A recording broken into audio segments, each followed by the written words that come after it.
Hello, and welcome to the MKG podcast, the podcast that helps marketers grow their business using the 4 M's, the right means, messaging, media, and measurement.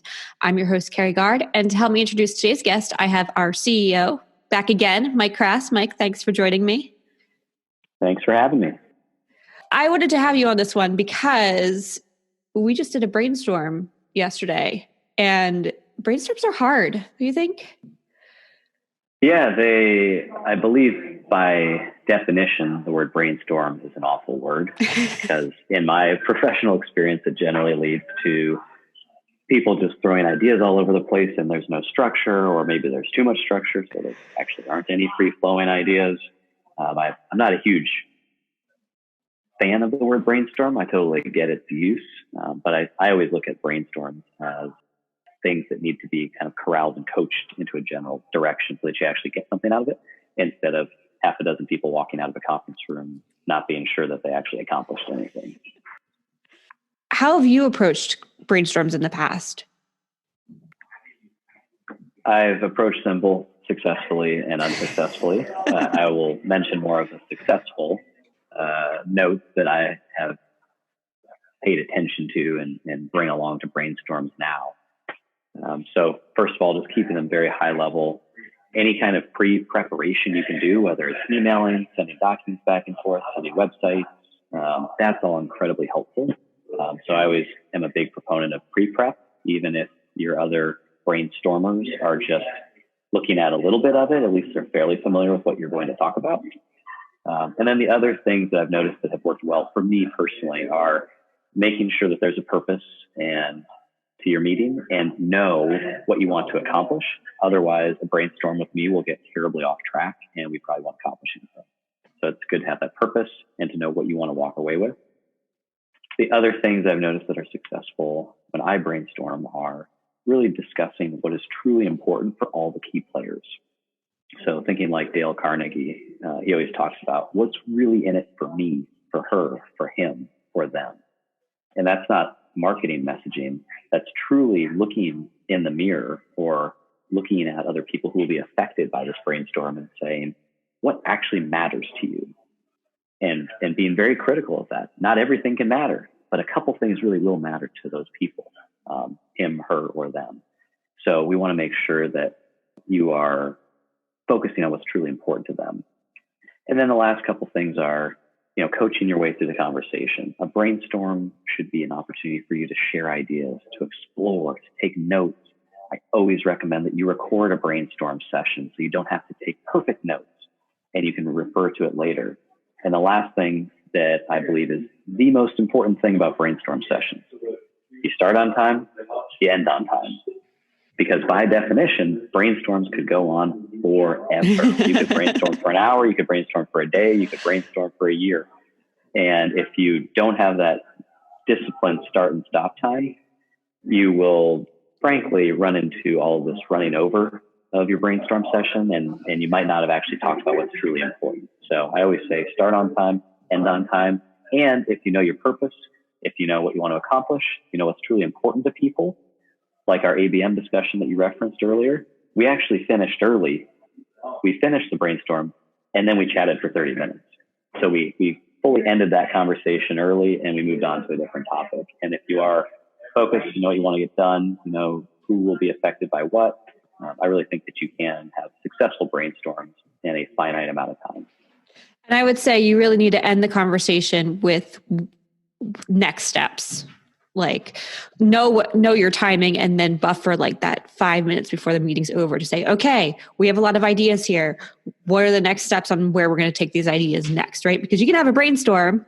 The brainstorm can go lovely and swimmingly, but if you don't actually take what you figured out from that brainstorm and figure out how to go implement it or take it to the next level or take it through, then it was just a meeting that in time nobody can get back.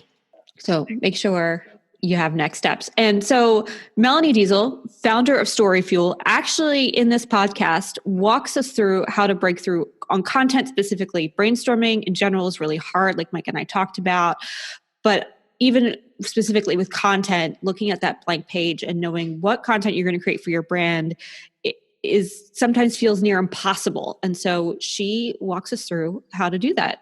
let's take a listen.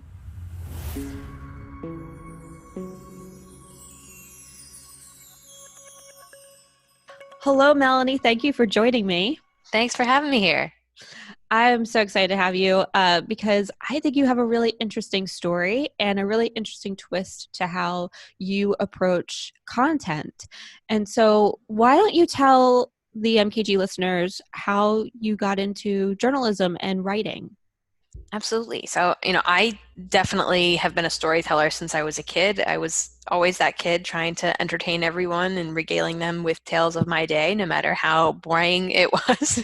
So, I think once I got into school and realized that that was the world of, literature and journalism, I don't think I quite knew it was journalism until I got to college. I think it was, English class in middle school, but once I figured out that journalism is what would allow me to tell stories all the time as a job, I was very excited about that prospect. So I definitely, I started working at, my college newspaper. I ended up becoming the editor of the college newspaper, and I took as many, even beyond the requirements, like as many journalism and writing classes as I could to try to master that craft and get to a point where I felt like I could tell whatever stories I decided needed to be told. And what stories did you? So you started off at the Huffington Post, I believe, Hmm. as a blogger. Yeah. What stories, like when you launched into this brave new world of journalism out of college, which is scary, as we all know, that first gig? What stories sort of did you gravitate to, and that you loved really writing about? It's so interesting. So my first full-time job actually was not even in journalism. Once I graduated school, I mean, it was not even in journalism. Actually, I had the first when I graduated, it was right around the time when all the newsrooms were downsizing and digitizing. And so, any of the jobs that I would have wanted and would have been qualified for were not even open anymore. They were not hiring young new reporters for a lot of the roles that I wanted to be in. So my first full-time role, I actually worked at HuffPost's partner studio. So I was doing brand storytelling right out of the gate.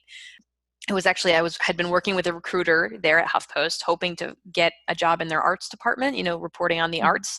And unfortunately, as I was interviewing for this position, the position was eliminated. So it didn't even end up becoming a thing after all that. And she said, well, we have sort of similar jobs on our business side. It's with our operations team. You're still going to get to write stories. You're still going to get to interview people, but, you'll just be writing on behalf of our brand partners instead.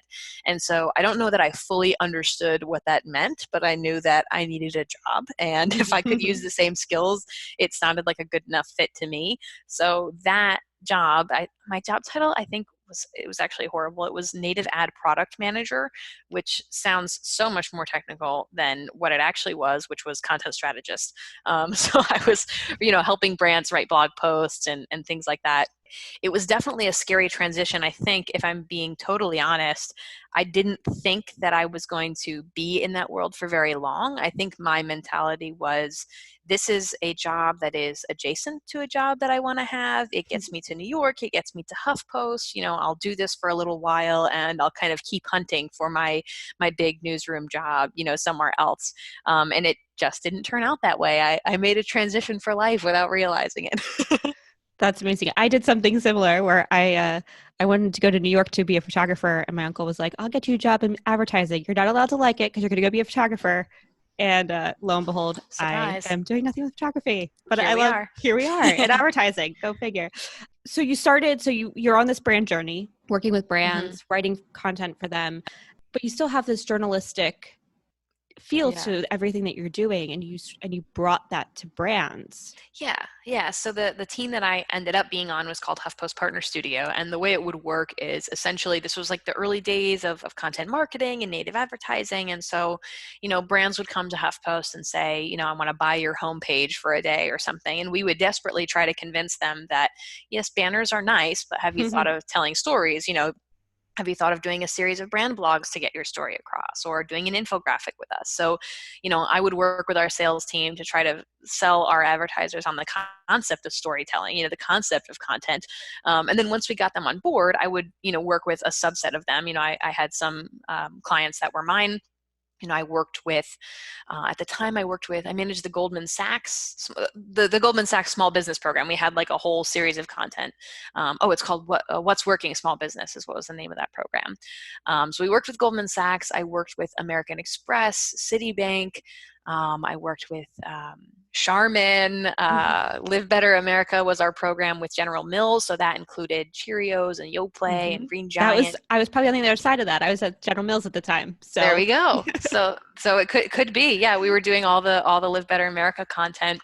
So, my day would, it could be all kinds of things. I would, when I was working with Johnson & Johnson or Goldman Sachs, we would probably be talking to a small business owner or a nurse or something, and kind of writing a blog from their perspective, often ghostwriting as them after having interviewed them.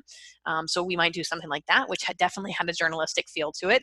But if I was working with, I remember doing a series of recipes for Yoplait that was like, you won't believe these recipes have Greek yogurt, which is probably a little less journalistic, but still fun. And then I always joke that probably the furthest from my journalistic roots was a listicle that I did for Charmin. So this was like a list article hybrid, 19 things to do on the toilet to pass the time.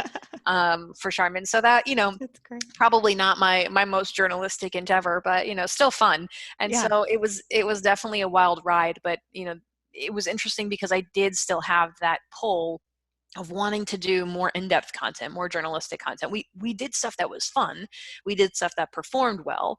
But HuffPost is not necessarily known for in-depth reported journalistic content. At least they certainly weren't at the time. We were more curating kind of snackable, viral, short-form content. And so that's when I made the transition to the New York Times. Luckily, the New York Times was also opening a similar team. This was sort of in the era, this was like 2013, 14, where if you were even vaguely in this space, you remember everyone was getting their own brand content studio. Every publisher was spinning up a branded content studio.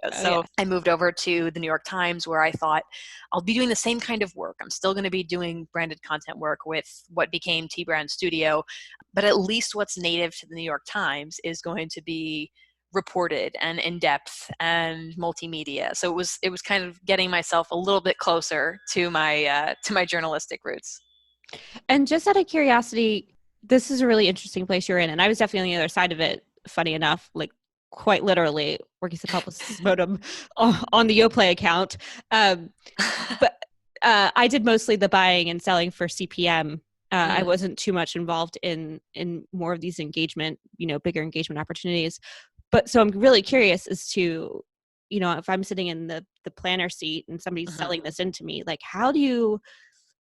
it's a big mental shift to get brands off of this idea of, the banner ads and into writing content. How did you help brands make that shift? It was a huge shift. And I'm so grateful that we're past that point where, I feel like we were going through the same growing pains that people who worked in social media did, right? There was a point in time where you had to really convince people like Twitter is important. You need to be on Facebook. Now we sort of accept that as table stakes. We went through a very similar pattern with content marketing where we really had to convince people you should tell stories, you should create content. And no one believed us for a while. And now, thankfully, I feel like most people have made that leap. But, a lot of what I did personally was trying to connect with people just on a human level. And I made a lot of analogies. So I would say, look, you could come in to the party that is the HuffPost homepage, and you can just start arbitrarily proposing to people. Or if you want, we could make strategic introductions to some of our friends at the party, and you guys can have a legitimate conversation about shared interests. And I have a feeling your proposals are going to be, better received. So, it was just sort of trying to get them to think about like, yeah, the banners are great. You're going to continue to get the CPMs you've gotten. You'll still get some level of conversion on those. But if you're really looking to build a long-term relationship with customers, if you want them to listen to what you have to say, if you want to shift perception, then it needs to be a conversation. And to do that, you need to be saying something. And here's some of the ways that we suggest you could talk to our audience. I think the best way to sell those kinds of things was to come with examples. examples. Mm-hmm. So whether they were like fully fledged designed mock-ups, it sort of depended on our design bandwidth at that point in time. But to come, if we were coming to you at YoPlay, instead of saying like, hey, you should make some content with us, which isn't going to get you far, we could say, look, for the same price, we can get you these banners, but we can also get you 3 recipes that live on, recipe pages that live on the HuffPost food platform. Those members of the audience are going to be most receptive to working with you.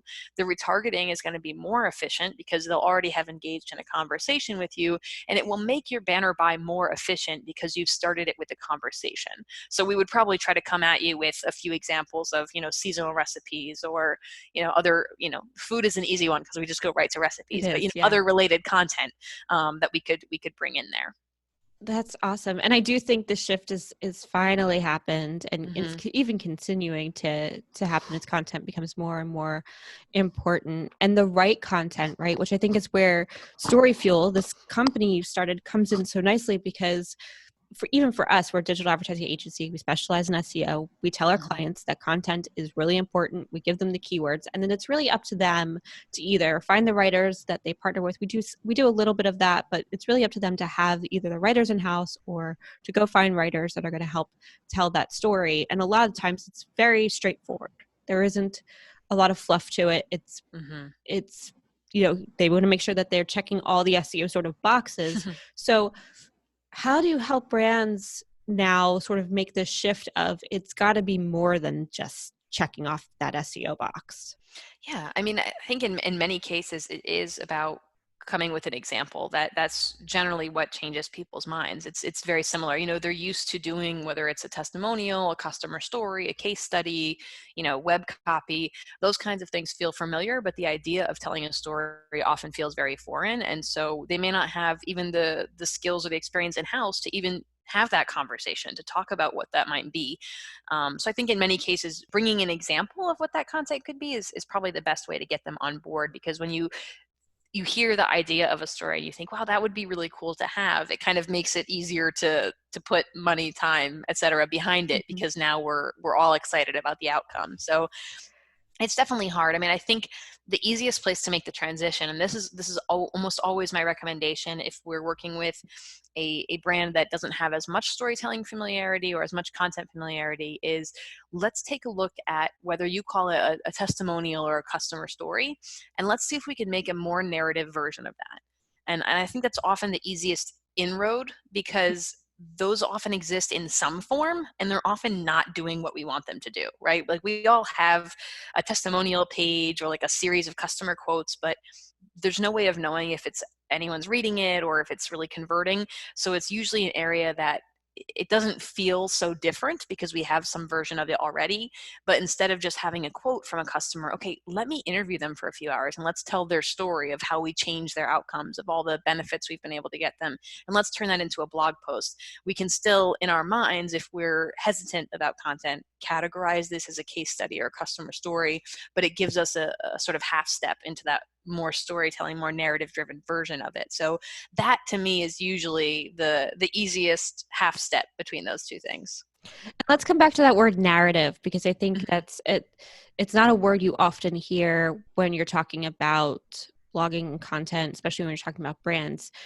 But narrative means that there's essentially a beginning, a middle, and an end. Correct? Yeah. I mean, and there's so many different ways to define it. And, not every piece of content we create is going to be a narrative masterpiece, right? Sometimes they're a little more practical in nature. But Sure. with a human interest story, like a customer story, what I find is that so often they lack any sort of structure, and they're almost a template of quote, name, job title, right? So that's, you end up with a very formulaic thing that is hard to connect with. And so what if, Jane Smith, the CEO of Widget Co., says that this made a big difference for her business? I don't know what her business is. I don't know if it's the same as my business. I don't know what that difference is, and if it's the same difference that I need. What if her revenue is totally different than mine? And so my ability as a customer to take something from that testimonial or from that customer story is totally diminished by the lack of detail. And so if we can take, Jane Smith's story and talk about, okay, well, where was your business before you started working with us? What was the chief challenge you were trying to solve for in your partnership with us? And what difference did you see? Meaning, details. How did that change the outcome? How has your business changed since then? What would have happened if you hadn't worked with us? To really kind of dig in and get the details, interview that customer, and get a true deep story about their experience. Now there are so many more touch points for someone to connect with or relate to or see themselves in, that suddenly that testimonial that may have just been ignored, now it's got 50 or 60 different points that someone might see themselves in or relate to, and hopefully that increases its effectiveness. You mentioned a couple different ways of essentially writing this kind of content earlier on, but let's say you go and do this interview. What are some ways you can sort of, the person you're interviewing isn't going to sit down and write the piece of content, so it's not necessarily going to be in their voice. So how do you take what they've told you and now bring it to paper in a way that still feels like it is from them and it is their story? Yeah, I mean, one of the easiest ways to do it is just, you don't necessarily have to ghostwrite it and pretend that they are writing it, but to have it be bylined either by the company or, by a freelancer, or have no byline at all. If it's living on your platform, your audience will assume it's coming from you as an entity. But you don't have to pretend that they have written the whole story, but just find a way to bring in those key quotes. And so if you may have a sentence that says something like many of our customers, Widget Co. was struggling with finding X, Y, and Z, and then you have a quote from Jane Smith, the CEO, saying exactly that. You say she was looking for solutions that could help offload X, Y, and Z from her team, and you've got a similar quote there. So you're just really sort of sewing together the best parts of that conversation you had with this person. And that's how I always like to think of it. You do an interview, and I always go through the notes, whether it's the recording or the transcript afterward, and sort of highlight or circle what are the best quotes, the things that are meaningful, that get our point across, that are said in a really unique way. And then how do I add transitions between those things with as little friction as possible, so that I can just let those best parts of the conversation shine, right? How do I fill in the blanks or shorten the connection between these quotes that were otherwise separated by quite a bit? So it's often, if you have those gems, it's pretty easy to assemble them a little bit like a puzzle and just write the transition between those different things. And the good news is, if you're coming from a brand perspective, you probably already have some language that you can almost repurpose or just reconfigure with regards to your promise to your customers, the outcomes that you generally have. You probably have stats about some of the outcomes you create, and you can use some of those things in those transitions, so you're not starting totally from scratch.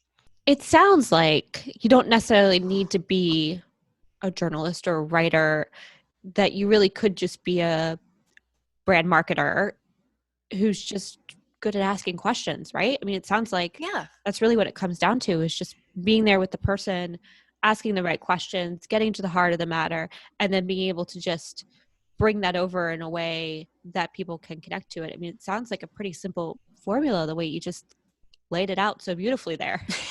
Well, yeah, I mean, and apologies. Obviously, everyone thinks that the things they've done many times are easier than things they've never done. So acknowledging that, I'm sure it's a much bigger undertaking if you've not done it before, Sure. and also acknowledging that for a lot of people, writing is not something that they particularly enjoy or are comfortable with. So the other thing I always encourage people to do is to lean into whatever you consider your first content language. Now, that's just what term that I use to refer to the way you are most comfortable telling stories. So for example, for me, I'm really comfortable talking and I'm really comfortable writing. If you were to look at my content, as you may have done before we talked today, you probably discovered I'm not great on video. And it doesn't mean that I'm not skilled on video. It's just that it's much harder for me to set up and tell a story through video. So I don't do it as often, because in the time it would take me to script out and set up a studio and get ready to film one video, gosh, I could create way more content, either spoken or written, in that same period of time. So I'm leaning into what suits me best by speaking on podcasts and writing content. There are others who are way better at impromptu video. They love whether it's Instagram Live or Facebook Live or something else, being able to just speak off the cuff, maybe that's their specialty. And the idea of trying to polish a piece of writing until it's nearly perfect, not being able to use a casual tone may be way more intimidating for them. So I would say for whoever, if you're a brand marketer, try to figure out what your first content language is. Where are you most comfortable telling stories? Because you're going to get a lot more done if you can lean into that superpower and try to tell stories through that medium than to try to force yourself to, write if you're not a writer, or create video if you're not a video producer. That would definitely make it more intimidating if you were trying to, also sort of learn a new content language while also trying to create content for the first time. That's such a good point, Melanie, because I'm just looking at myself and my business partner as examples. Mike is amazing off the cuff. That guy can get on video and he keeps it short and sweet. He tells you exactly what you need to know. He always tells a great story behind whatever it is he's, whether it's a quote from a client and where it came from, or a statistic that came out of one of our analytics platforms. He's always got a great story, and he's no problem getting on video and just having it out and being done and saying see you later. I would get on video and I would talk forever. It would not go well. I would stumble. It would not be a good look. So I started a podcast because I was like, but I just love having conversations and I love hearing other people's stories. So let me explore this avenue in a really thoughtful way. And so I think it's just a really interesting hearing you say that, and then sort of internally looking around. That's such an important point. I can't write.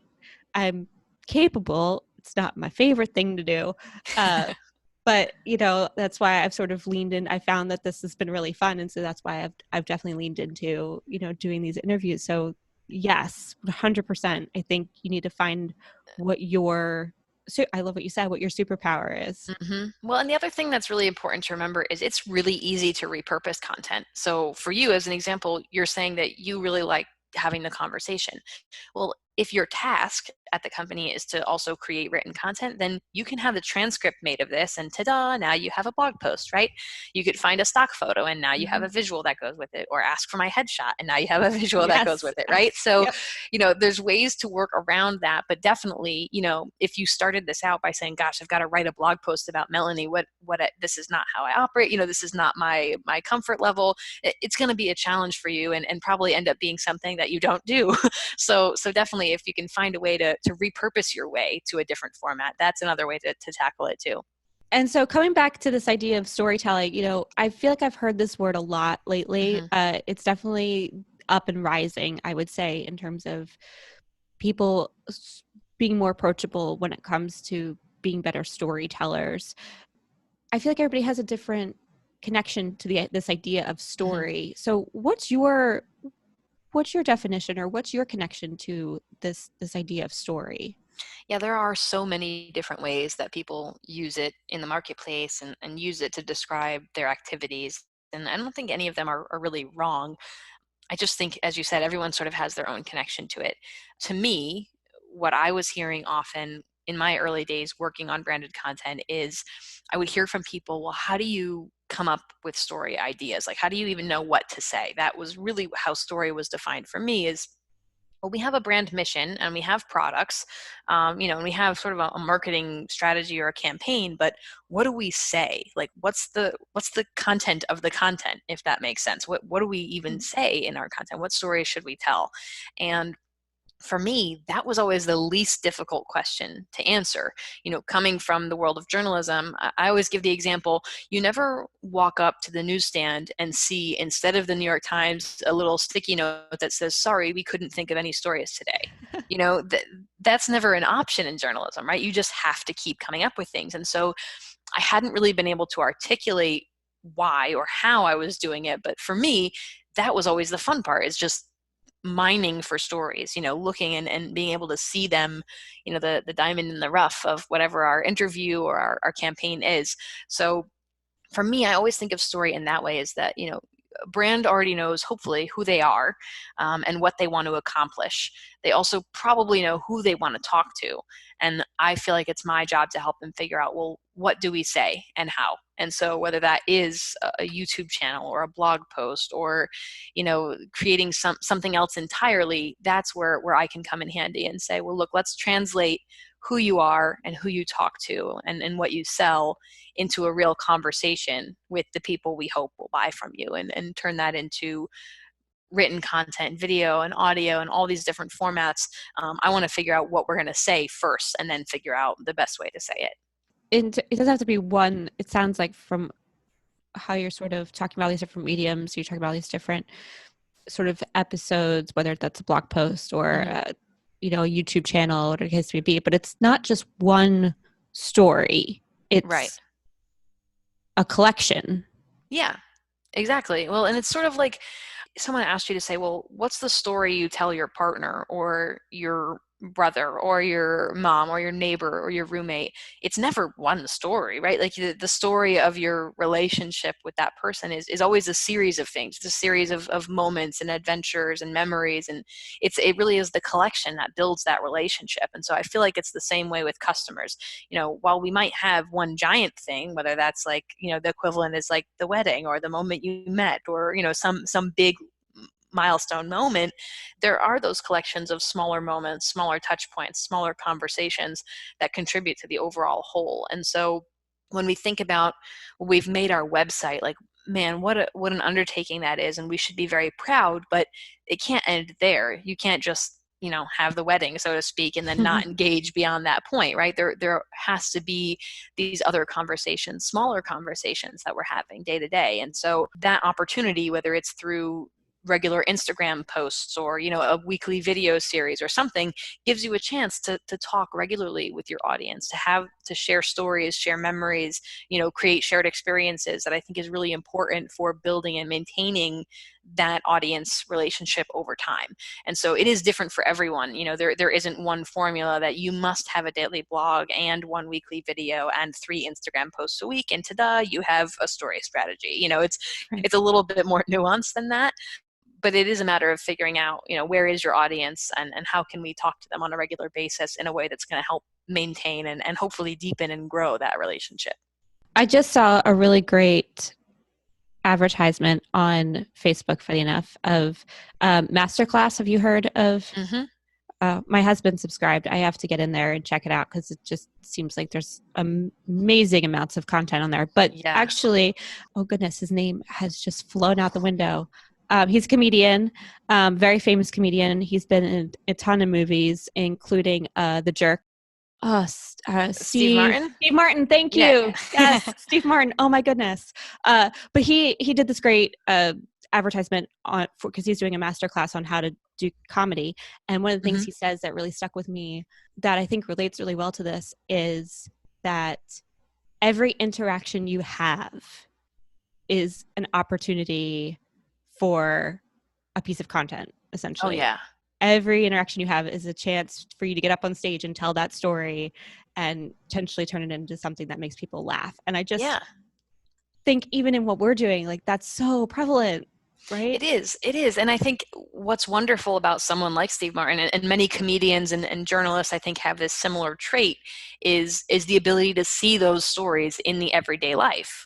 Right, because that's the challenge. I mean, Steve Martin, surely he lives a different life than most of us, but his life is not extraordinarily funny compared to someone else's life. He's just able to find the funny in the things that he experiences, right? And so if you can learn how to see it in that way, I think storytelling is very similar. If I were to ask you just right now out of the blue, okay, tell me a story, you'd probably seize up because, gosh, what am I going to talk about? And what, is it a good story, a funny story, a long story, a short story? We don't really have a framework for how to find those things. But if you were given guardrails to say like, hey, can you tell me a story about the last vacation that you went on? And can you make it under 2 minutes, and have it be related to something you saw? Like, okay, now you've got guardrails. You could probably come up with something pretty quickly. You may even be, if you're listening, you're probably thinking about your last vacation that you went on and something funny that you saw. You can, when you're given the right instructions for where to look or how to look, it becomes a lot easier to find those stories, or in Steve Martin's case, those funny moments, right? So I think so much of it is just a retraining for the way we look at the world or our business or our customers, and suddenly if you know what you're looking for, it becomes a lot easier to find it. you mentioned Story Fuel and what you specifically do in terms of helping brands. You come in, you already know, they already have their mission, they already have their vision, values probably, and you're just helping them find those opportunities and those stories. And then do you also help them, it sounds like you also help them in how they're going to tell their stories, whether that's through a YouTube channel, blog posting, podcasting maybe. Did I get that right? Yeah, so Storyfield doesn't specifically help with content creation. What comes before that is really challenging. Where do we find our stories? What stories should we be telling? How often should we be telling these stories? What platforms make sense for us? How do we measure it? How do we set goals for this stuff to make sure we're not just wasting our time and energy? Those are often the bigger sort of planning questions and strategic questions that I'm helping with. When a brand is interested in bringing me in, it usually starts with some sort of analysis or audit where I'm going to take a look at, well, what stories are you telling? What content are you creating? And for your purposes, for your goals or your mission, which do you like and feel like are working and which maybe aren't working or are missing? And then sort of figure out, okay, based on all of that, what are some next steps that we might need to take to move things in the right direction? And oftentimes a big part of the value that I'm able to bring is the combination of doing a big brainstorm and help coming up with content franchises or recurring series or one-off pieces of content that solve a specific problem, and then teaching other people inside the organization how to do the same thing so that they can sustain that, hopefully after I'm gone. That's the sort of, I can serve you a nice fish dinner for now, but I also need to, teach you how to fish so that you can keep that that meal going beyond our time together. So it usually, our consulting work is a similar flow to that. And then the best moment for me is, a few months down the line when I can see all that strategic work together coming to life through, a new video series or, a refreshed blog or, a brand new initiative on Instagram or something similar. And you're actually finding more ways to bring this way of thinking out into the world. You're right. You wrote a book. I did, yeah. So it's really exciting. As I said, the value that I often bring is people who say, well, how do you know what to say? How do you know what stories to tell? How do you even, I know I need to post something, but where do I come up with things? And so my book, which comes out in March of 2020, it's called the Content Fuel Framework. And it is my attempt to sort of take out of my brain what's happening when I'm coming up with all those ideas and putting it down into a framework that other people can use to do the same thing. And so a big part of it is really about building a shared language around content. And I give the example that, if you speak a language other than English, you've probably had the experience where someone will go, oh, you speak whatever language, say something. And, in that moment, you can't come up with anything because it's way too wide, right? You could say any number of things about anything, and you feel silly almost that you're freezing up when someone has given you such an open-ended prompt. But I think in many cases, our content brainstorms function the same way. We sit down in a room or at a brainstorm or at a planning meeting and we go, okay, we need some content, or we need some videos, or we need some blogs. And it's so open-ended that we can't come up with anything, or we come up with things just to, check off the box of the brainstorm before we leave the room at the end of 30 minutes. And that's not a great way to go. So this book offers a new way of thinking about your brainstorms and your content thinking and your content planning that gives you a structure that says, here's the things you think about first, here's the things you think about second, and here's how you can combine those things in new and innovative ways to come up with, the promise of the book is that you'll come up with, 100, 300, 500 content ideas in a single sitting. Wow. If you can follow this framework. And it's very easy to do. So my hope is to turn even the most skeptical storytellers into really confident storytellers. That's amazing, because sitting down to a blank page in anything is always pretty much impossible to feel like you can get started, and having a template or a framework to sort of kick you off is just so helpful. And I know even for us, like, we might have the keywords to say this is the content you generally need to be writing about, but some of those are like, well, do I write it? I don't even know where to begin. Like, do I just write a definition? Do I just explain what this thing is? Like, but if you can actually morph that and create a story around that keyword and make it something compelling beyond a definition, then I think you're really onto something. Yeah, and that's really my hope. I think I have fun with that kind of brainstorm, but I know for a lot of people it's intimidating. And so my goal was, well, how do we make this as easy as possible? And building a sort of template for that way of thinking seems to be the answer. So my hope is that the book can help, someone who's in that boat. And I think what's cool about it is that it works for those of us who are in marketing, who are trying to come up with content marketing ideas, but it also works for creators, influencers, anyone who feels that pressure to sort of feed the content machine, like they're on this hamster wheel of posting and they have to constantly keep coming up with new ideas. Like that gets creatively exhausting. And It so is, yeah. hopefully, having a new way of looking at it will help you, tell your stories in new and exciting ways and keep things fresh for you. So it's not frustrating to get to post and you can focus on the creating part and not the planning part. I can't wait for this book. I'm going to pick it up, and I will make sure that once it's out, listeners, that you also get a link to a copy as well. Melanie, thank you so much for joining me. This has been incredibly insightful. I'm ready to go write some stories. Awesome. Thank you for letting me share mine.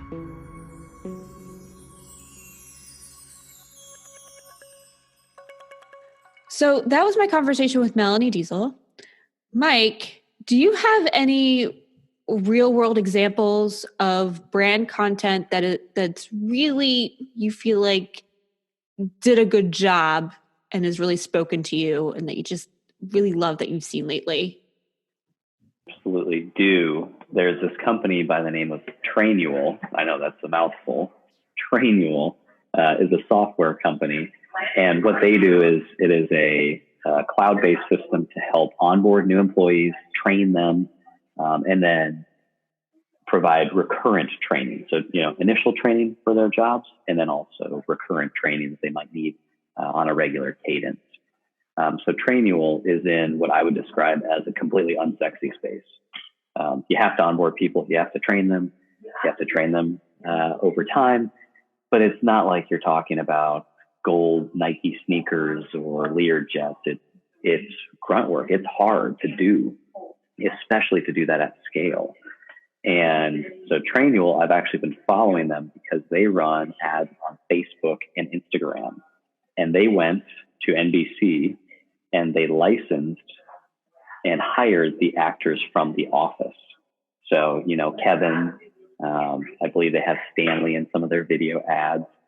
And it's such a direct, memorable, hilarious connection, right? When you see those actors, while they've performed in tons of other television, film, some even, on stage in a live theater audience, when you see those faces, they didn't pick the Steve Carells who have done other movies and films. They picked kind of the support characters who all had very funny followings and loyal followings for people who love that television show. And so when I see that ad of Kevin talking about how hard it is to onboard a new employee, which I'm very familiar with, as are you, Carrie, Oh, yeah. I laugh. I find it hilarious, and it's also memorable. So I couldn't tell you every detail of how Trainual software works, how the business model operates, what they cost. I can't tell you that. But actually, when you asked me this question before we started recording, I didn't have to think for more than 5 seconds before I thought, I saw a Trainual ad this morning. And they were hilarious. And it's still funny to me because as a business owner, the message they're delivering is just so on point in terms of onboarding, initial training, and ongoing training that when they pair it up with those characters from The Office who have those cult followings, the Stanleys, the Kevins, those kind of characters, I just love them. And I think it's a fantastic brand. And I'm pretty sure that on those video ads, you can't even click or buy anything. All they want to do is tell you about Trainual so that then you will look them up on a search engine, check them out on Trustpilot or G2 Crowd to see their reviews. It's a really interesting marketing play, and they are just so on point with that branding, and they couldn't have picked a better television show here in America to actually partner with. So I think they did fantastic there with me. And it's across multiple platforms, like you mentioned. So they took this one piece of content and then they repurposed it in multiple ways. And that's just really the idea of Melanie's book is that you should be able to take one idea and have it live in so many places in so many ways. And so that you don't have to try and come up with a million different ideas, but you just need one really good idea. So thank you, Mike, for joining me. Be sure to pick up Melanie's book, The Content Fuel Framework. It's coming out soon in March. There's a link below in the show notes. Check it out. And thank you for listening to the MKG podcast, the podcast that helps marketers grow their businesses using the 4 M's: the right means, messaging, media, and measurement. I'm your host, Carrie Gard, and until next time.